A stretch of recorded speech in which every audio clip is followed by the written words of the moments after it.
You see, before we were born, we made a pact. We chose this life, this path, and we didn't come alone.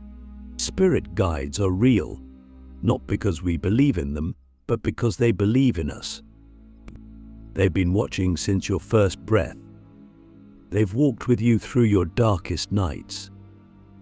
And they've whispered wisdom into your soul long before you ever heard it with your ears. The question is not whether they're speaking. The question is, are you listening? Let's get honest. Sometimes we feel like we're alone in the world because we've tuned out everything but noise. We scroll through distractions. We drown in opinions. And we forget that the deepest wisdom doesn't scream, it whispers. Spirit guides don't communicate through fear or pressure.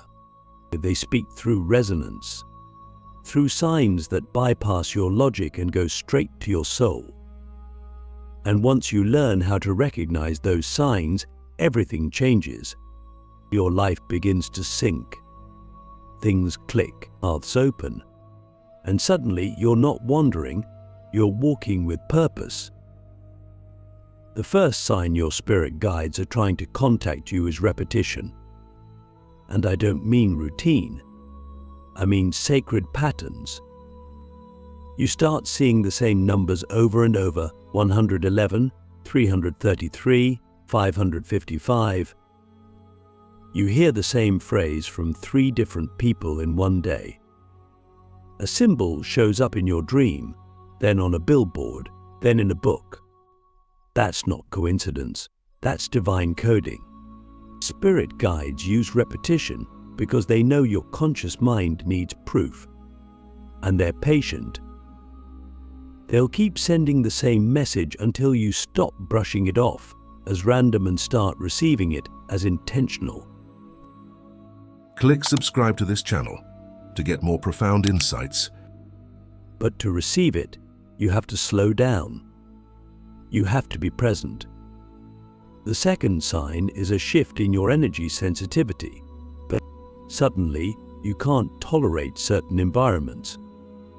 You feel drained around specific people. You walk into a space and instantly know if it's high or low vibrational. That's not just being intuitive, it's your guides training your system to recognize energy. Because they can't speak to you through language alone. They speak through frequency. And when your frequency rises, your sensitivity sharpens. It's not weakness, it's wisdom. You are being tuned like an instrument, not to play noise, but to play truth. The third sign is dreams that feel more real than waking life. Not chaotic dreams, not stress dreams, but dreams that feel like messages, encounters, visits. You wake up and your chest is heavy, not with fear, but with knowing. You saw something, you heard something, you received something. Your spirit guides often come through dreams because it's the only time your mind is quiet enough to listen. They'll show you symbols, faces, even places you've never been, but feel deeply connected to.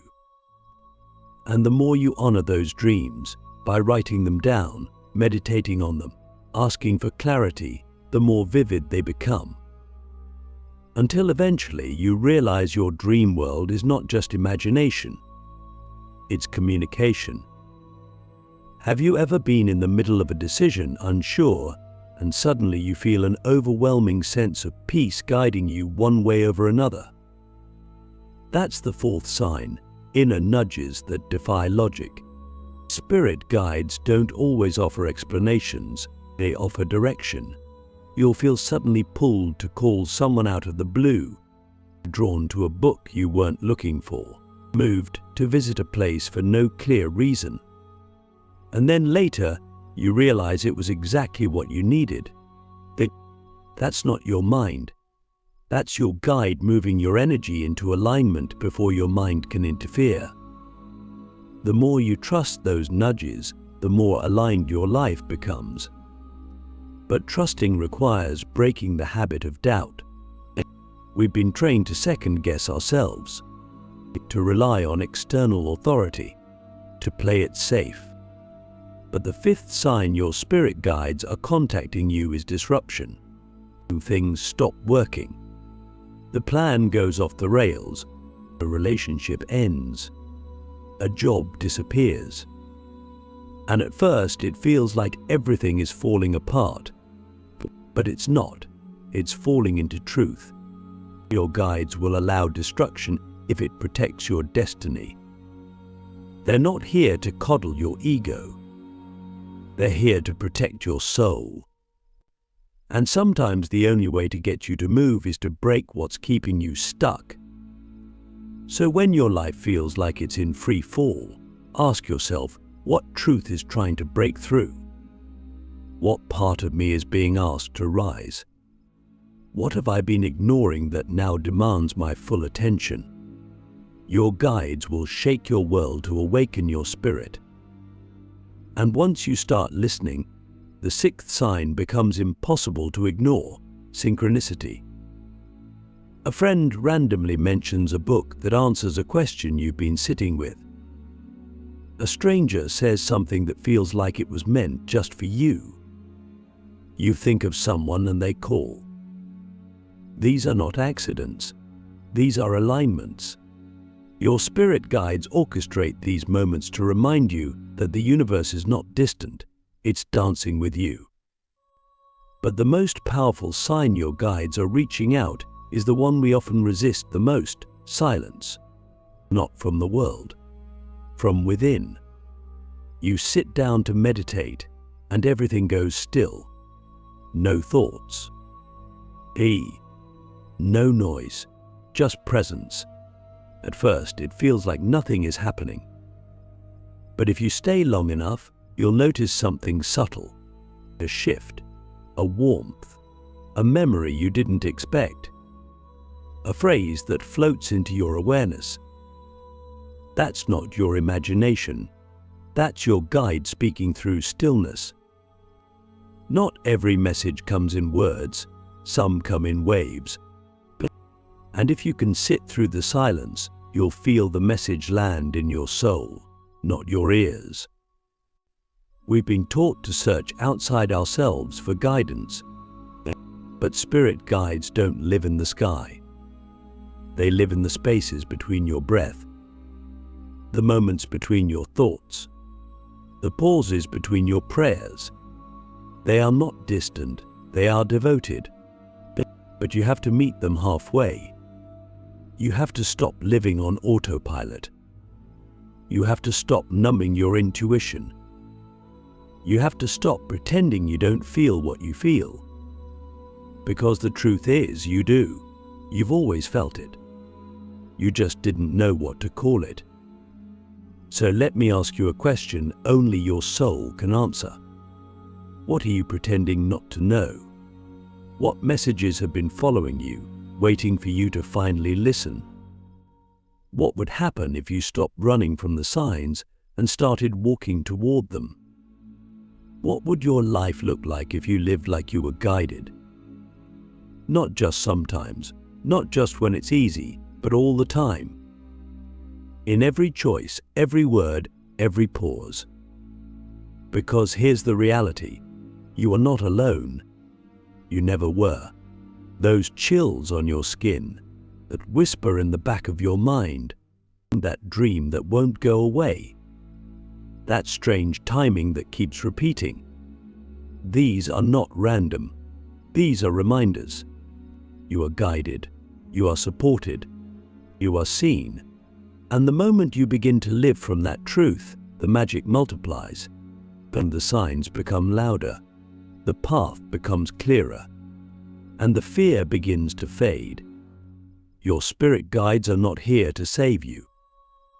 They're here to empower you, to remind you of who you were before the world told you who to be, to bring you back into alignment with your original frequency, the one that called you here, the one that remembers your mission, the one that speaks in symbols, silence, and synchronicity.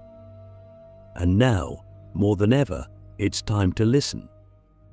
We live in a world that rewards noise, constant stimulation, always chasing, achieving, reacting. But the language of spirit is subtle. It speaks in pauses. It lives in the spaces most people ignore. And if we don't create room to feel it, we miss it.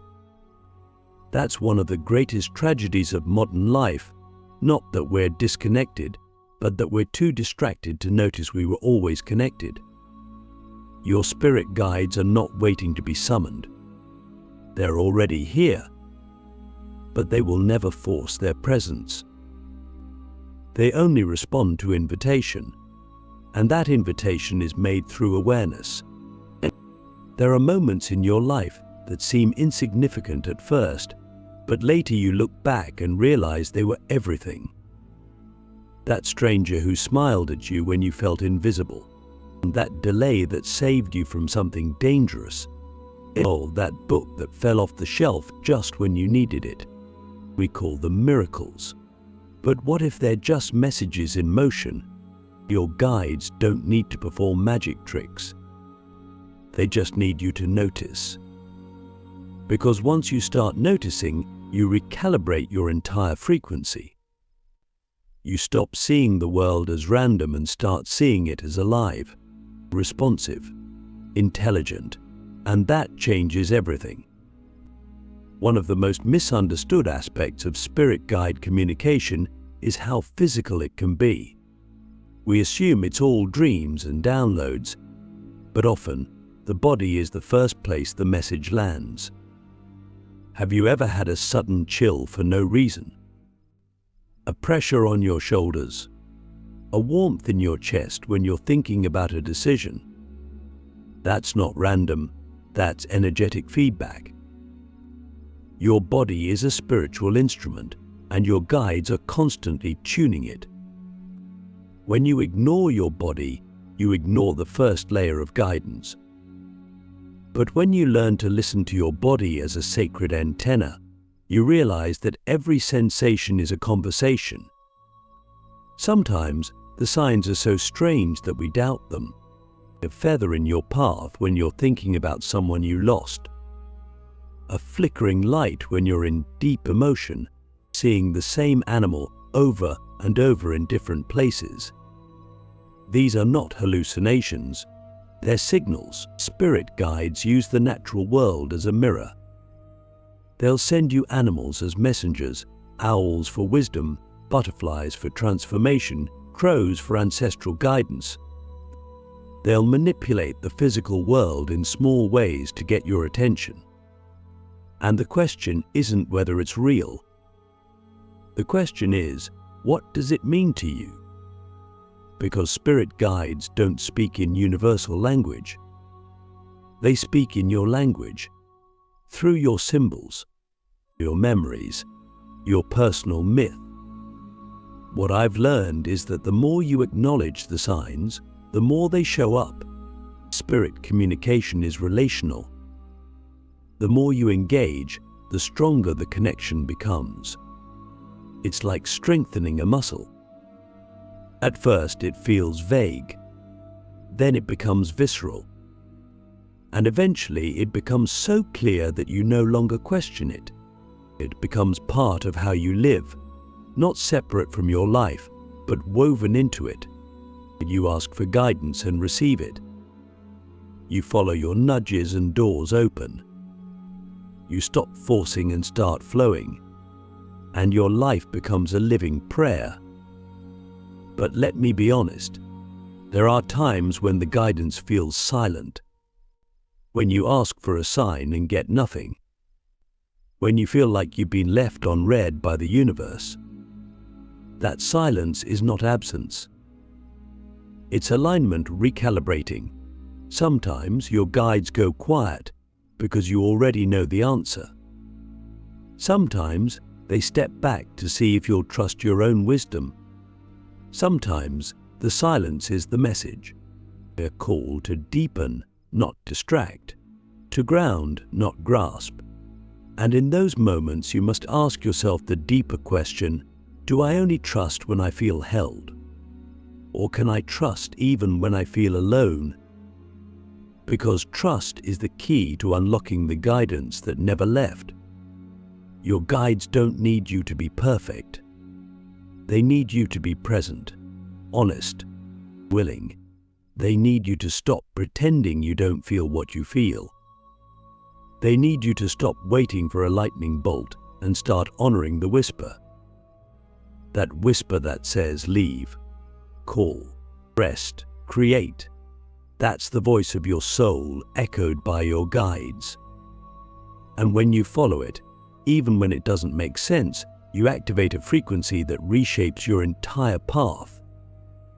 There's a misconception that spirit guides only show up for spiritual people.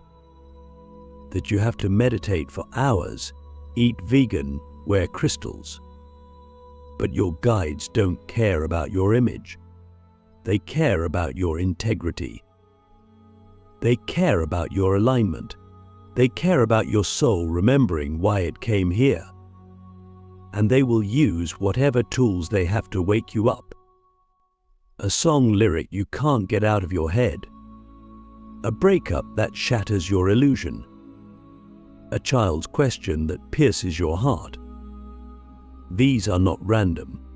These are invitations. Will you accept them? Let me ask you something that might change your life. What if every single thing that has ever happened to you was a message? What if every hurt, every joy, every delay, every dream, every person you've met was part of a conversation your soul has been having with your guide since the beginning? And what if the only reason you haven't understood it all yet is because you've been trying to hear it with your mind instead of your being? What if remembering is not about thinking harder, but about softening deeper? That's when everything starts to open. When you stop trying to control the message and start becoming the receiver. You realize that you don't need to chase signs. You are the sign. You don't need to beg for guidance. You are already guided, and from that space, life becomes sacred again. Every moment becomes meaningful. Every breath becomes intentional. And your connection to your guides becomes unbreakable. There's a moment in the journey where you no longer need proof. You just know. You walk into a room and feel supported. You make a decision and feel peace before the outcome. You lose something and feel a strange calm, knowing it made space for something greater. Your guides aren't just trying to contact you, they're trying to evolve with you, to grow your soul into its next dimension, and to help you remember that you are not just a human experiencing spirit. You are spirit experiencing being human. And with that shift, you begin to live differently. You say no to things faster. You say yes to your soul louder. You grieve deeper, but you also love more fiercely. You stop asking for the path to be easy and start asking to be strong enough to walk it. Because you know you're not walking it alone. You never were. Every step, your guides have been there, whispering, nudging, loving, protecting, reminding you that you came here for more than survival. You came here for awakening. And now, it's your turn to respond, to stop waiting for a thunderclap and start honoring the subtle, to stop pretending you don't feel the pull, to stop denying the dream. Because your guides are speaking through the mess, through the magic, through the mundane, and all they need is your yes. There comes a moment when the signs are no longer just signs, they become a language. Not the kind you learn with textbooks or teachers, but the kind your soul has always known, encoded deep within your being. You start to realize that everything around you is speaking. The wind, the silence, the conversations you overhear, the people who cross your path for 5 seconds or 5 years. Every piece of your life has been part of a sacred dialogue. One you didn't create, but one you were always meant to join. Your spirit guides aren't knocking on your door for the first time. They've been speaking your whole life. But now, you're finally quiet enough to hear. This is the part where the journey changes, where the signs stop being shocking and start being sacred. You don't need confirmation anymore. You don't need to tell everyone about the synchronicities. You don't need to prove anything. You just know. The knowing is its own reward.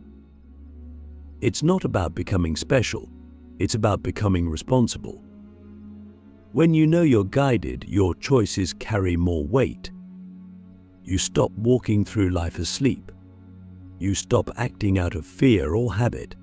You become intentional, because now you understand that every thought you think, every word you speak, every frequency you embody ripples far beyond what you can see.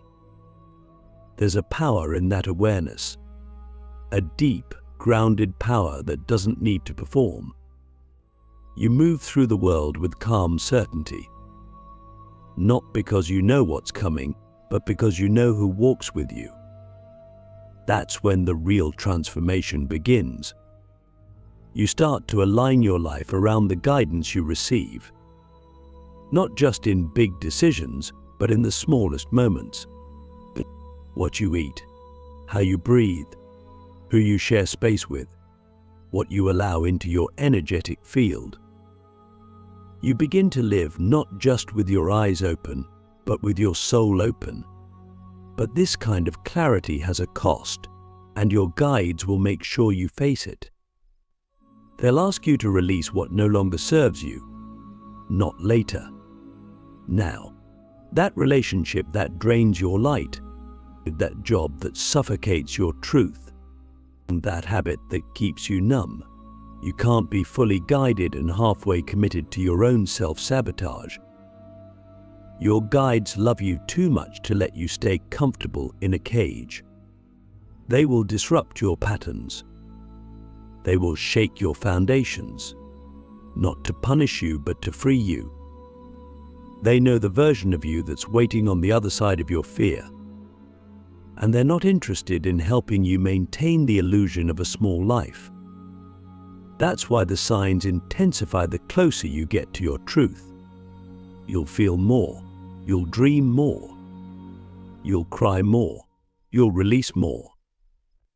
Not because you're breaking, but because you're clearing space for your real self, for your true path, and for your soul's work. And when that space is finally open, your guides will fill it with direction that's so clear, you'll wonder how you ever missed it. That's the paradox of spirit communication. It's not always loud, but it's always precise. And once you start honoring it, it becomes the most trustworthy thing you know. Have you ever noticed how your life starts to flow when you stop resisting? How opportunities align, people appear, clarity deepens. That's not coincidence. That's co-creation. Your guides are not here to control your life. They're here to collaborate with you, to respond to your energy, to amplify your alignment, but they can't override your will. That's why the most powerful thing you can do is say yes. Yes to your intuition. Yes to your healing. Yes to your evolution. Because every yes echoes into the unseen, and your guides move mountains in response. But even as the signs become clearer, there will be moments of doubt. Moments when the old world pulls you back, and logic battles faith. When fear dresses up as reason. In those moments, your guides don't disappear. They step even closer. You may not see them. You may not feel them. But if you listen carefully, you'll hear a single, simple reminder: keep going. That whisper has saved lives. It has sparked revolutions. It has carried souls through the darkest nights. And if you're hearing it now, It's not by accident. It's because you're on the edge of something holy. And here's the truth no one tells you. The more you trust your connection, the less you need to explain it. You stop needing others to validate your path. You stop arguing with people who don't feel what you feel. You stop trying to fit your spiritual experience into someone else's belief system. Because you no longer walk for approval, you walk for alignment. You walk in partnership with your guides. You walk with reverence, with purpose. You walk as someone who remembers. Remember this, spirit guides don't come to impress you. They come to awaken you. And once you're awake, you begin to see their fingerprints everywhere. In every healed wound, in every surrendered moment, in every sacred no you had the courage to say. They've been with you through all of it. When you lost faith, when you gave up, when you rose again. They never left. They never judged. They just waited for you to remember that you are not alone. And now that you have, the real journey begins. Because spirit guides don't just want you to feel safe. They want you to feel sovereign, to walk in your power, to live your truth, and to become a guide for others. That's the final layer of their message. Now that you've been led, it's time to lead. Not with ego, but with embodiment. Not by preaching, but by radiating. It's not about converting anyone. It's about becoming so aligned that your presence activates others. That's how the message spreads. That's how the light multiplies. That's how the world begins to shift. So if you've been asking for a sign, this is it. If you've been waiting for permission, this is it. If you've been holding back your gifts, your truth, your frequency, this is the moment to let it all rise. But not because it's easy, but because it's time. Your guides are calling, not from outside of you, but from the deepest part of you, the eternal part, the part that remembers why you came here, the part that knows your mission, the part that cannot be silenced anymore. So I'll ask you one last question, and I want you to answer it not from your mind, but from your soul. What are you being called to do that you've been too afraid to admit? What truth have you been burying beneath logic, fear, or comfort? What light in you is waiting to be unleashed, not someday, but right now? Because your guides are waiting. The path is open. The signs are everywhere. And your highest self is already in motion. You just have to step into it.